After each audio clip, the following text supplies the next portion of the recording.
Hi, I'm Diane Kometa, and today on Dishin with Di, I'm making my key lime white chocolate chip cookies. These are the perfect summertime cookie, but you can make them any time of year. So let me show you what you need and we'll get started. Today on Dishin with Di.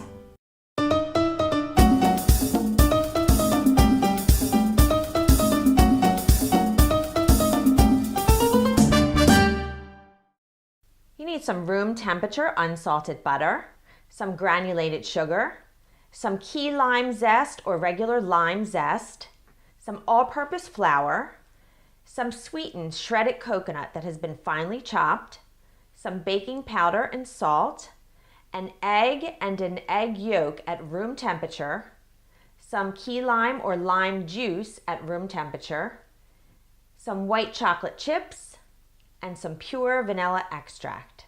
You're also going to need some additional ingredients for the glaze, but I'll go over that after we're done putting this first part together.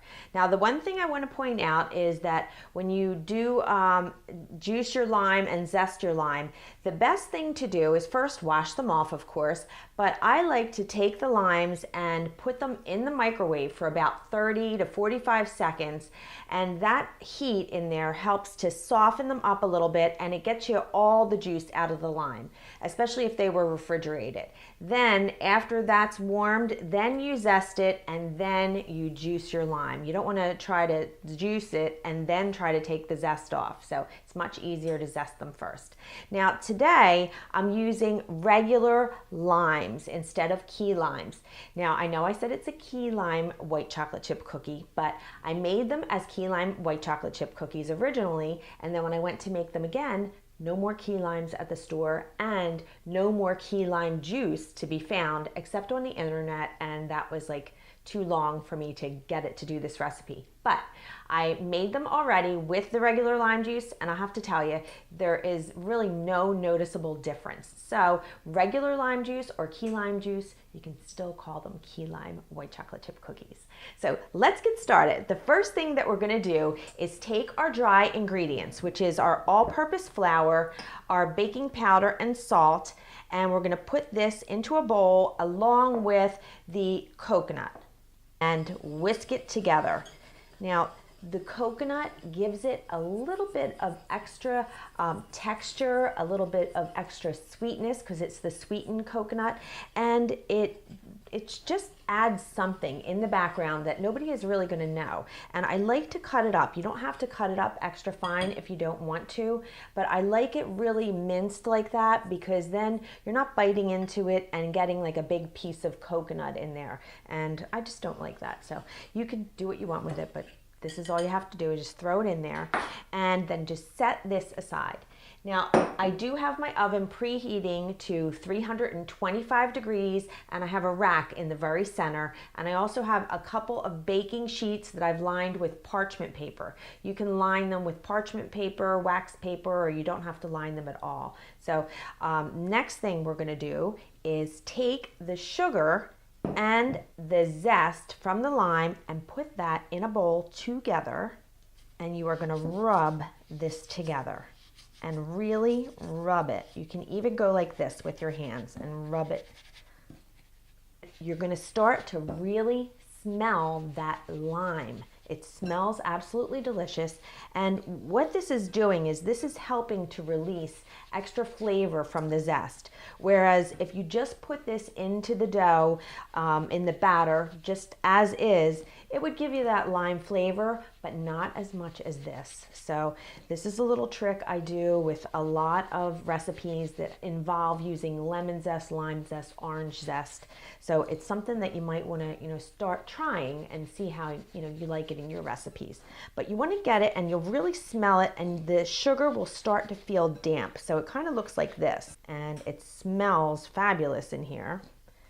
And now what we're going to do is just put this aside and take our unsalted butter that's been softened at room temperature, and I just want to show you how soft this is. That's soft. Now we're going to take this and we're going to put this in a nice sized bowl, and with a hand mixer or a stand mixer, beat this until it gets creamy.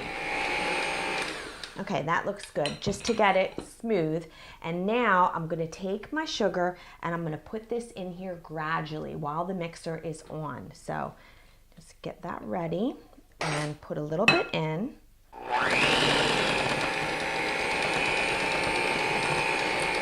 Now all of the sugar is in there, and I'm gonna raise the speed to about medium-high, and I'm gonna beat this for about 2 minutes.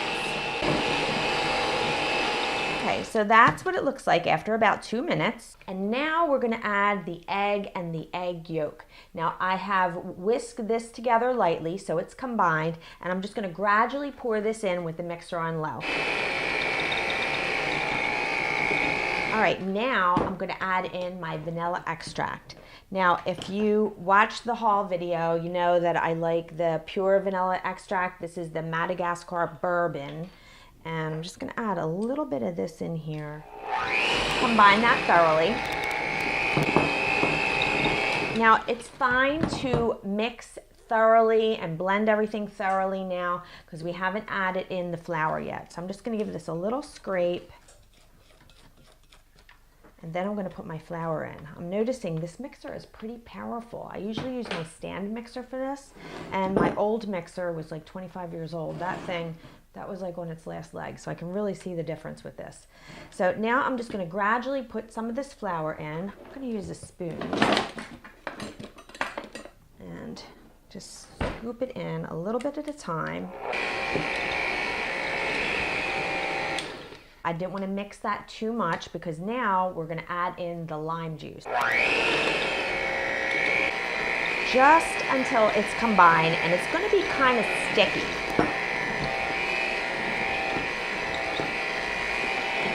All right, that looks good. I don't want to go any further. And what I'm going to do now is stir in the white chocolate chips. Put those in and just mix that through.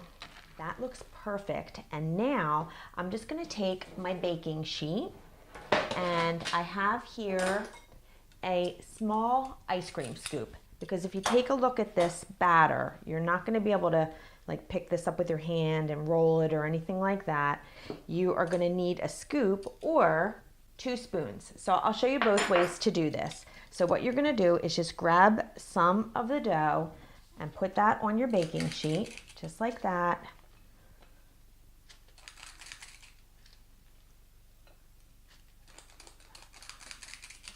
All right, and just leave like, you know, a couple inches in between, or you can use the 2 spoons and kind of do the same thing. So 1 spoon and then just take it off and just try to make them about the same size.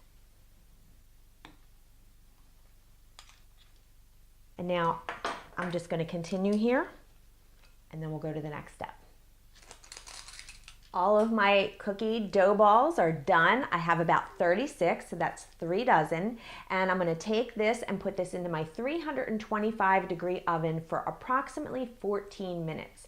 Now, they're not gonna get brown on top. They're gonna get a little dry looking, but they will get golden underneath. So you can check if you'd like to, but I've done this several times and it's about 14 minutes. After they're done, you're gonna take them out of the oven and place them on the counter and leave them on the baking sheet for about 2 to 3 minutes. Then you can take a spatula and remove them from the sheet and put them on a cooling rack to cool completely, and then we'll put the glaze on. And here they are. They cooked for 14 minutes, and this is what you're looking for. The bottoms are just very lightly golden, and you can see the flicks of lime, and then the tops are just dry. So here's what we're going to use for the glaze. We have some confectioner's sugar here, some more lime zest, and some lime juice. Now, all I'm gonna do is just put everything into a bowl, in the same bowl, and mix it all together. Now, make sure that you don't zest your lime too far ahead, because what happens is it gets kind of dry. So the sooner you use it after you zest it, the more intense the flavor is gonna be. So just put everything in together and then just mix it up. Okay, so there's what you're looking for. Just make sure that you really mix it together well, and I kind of push down with my spatula if I see any little lumps of sugar. I was lazy, I didn't feel like sifting it. So if you sift it, there won't be any lumps at all. But just make sure it's really well combined like that, and it looks beautiful with all the little flicks of lime in there. So now what we're gonna do is, you can do this, two ways. So sometimes I take the cookie and I just take it and I dip it right into the glaze, and then I'll put it back on my baking sheet and let it dry. Or you can just get a little pastry brush like this and brush it on there. That seems to put like a little bit more of the lime zest on there. This has to dry on there before you can serve them, and then they can be put into an airtight container, and you can either put them in a bag or like a Tupperware container, and you can store them for about a week. So I'm going to take these over to my sister-in-law's house for Memorial Day, and we're going to have a little barbecue. And these are just so refreshing and nice, and I'm gonna have to taste that first one for you. Even though the glaze isn't completely solid, it's absolutely delicious. So here we go.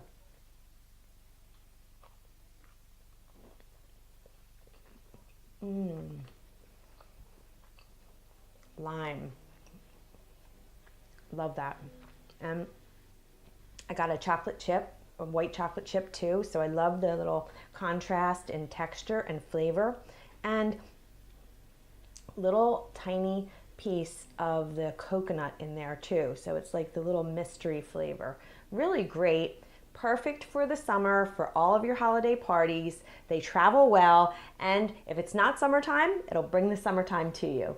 The recipe is on my website, dishinwithdie.com. Subscribe to my channel so you get regular updates. And I hope I made your life a little easier, more enjoyable, and delicious. Bye-bye now.